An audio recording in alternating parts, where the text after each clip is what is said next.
បងប្អូនកូនខ្មែរសន្តិភាពផងប្រទេសកម្ពុជាយើងត្រូវបានបំផ្លាញសារជាថ្មីម្ដងទៀតពីសំណាក់សៀមឈ្លានពានទឹកដីប្រទេសកម្ពុជាផងយើងប្រជាជនស៊ីវិលយើង13នាក់ត្រូវបានស្លាប់មិនទាន់រាប់បញ្ចូលទាំងកងទ័ពដែលអង្គអាចក្លាហានបូជាសាច់បូជាឈាមនៅឯបន្ទាត់ព្រំដែនផងយើងឃើញថាមានការខូចខាតផ្ទះសម្បែងសាលារៀនជាង1000ខ្នងនៅតាមបណ្ដោយព្រំដែនត្រូវបានផ្អាកហើយសិស្សានុសិស្សវិញជាង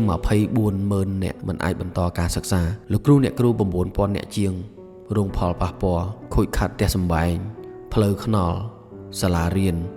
ហេដ្ឋារចនាសម្ព័ន្ធផ្សេងហើយអ្វីដែលជាពិសេសទៀតគឺយើងពិតជាសង្វេគមែនទែនចំពោះប្រជាជនដ៏កំសត់កម្ពុជាផងយើងជាង40,000នាក់ត្រូវបានជំនះទៅរកទីទួលមានសុវត្ថិភាពការជឿចាប់មួយនេះគឺយើងមិនអាចបំភ្លេចបានទេកូនខ្មែរត្រូវចេះរួបរวมគ្នាខ្មែរសាមគ្គីគ្នាយើងត្រូវខិតខំសិក្សារៀនសូត្រមានតែយើងទេដែលប្រឹងនៅក្នុងការស្ដារសេដ្ឋកិច្ចប្រទេសកម្ពុជា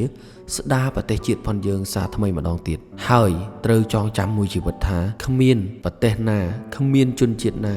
គេស្រឡាញ់យើងជាងបងប្អូនប្រជាជនយើងស្រឡាញ់ប្រទេសជាតិយើងនោះទេឆ្លៀតឱកាសនេះក៏សូមអំពាវនាវដល់សហគមន៍អន្តរជាតិមេត្តាចាត់វិធានការជាបន្ទាន់ទៅលើទង្វើដ៏ឃោរឃៅឈ្លានពានពីសំណាក់សៀមមកលើកម្ពុជាយើងនាពេលនេះកម្ពុជាត្រូវការអភិវឌ្ឍកម្ពុជាត្រូវការសុខសន្តិភាពហើយកម្ពុជាមិនត្រូវការសង្គ្រាមជាដាច់ខាត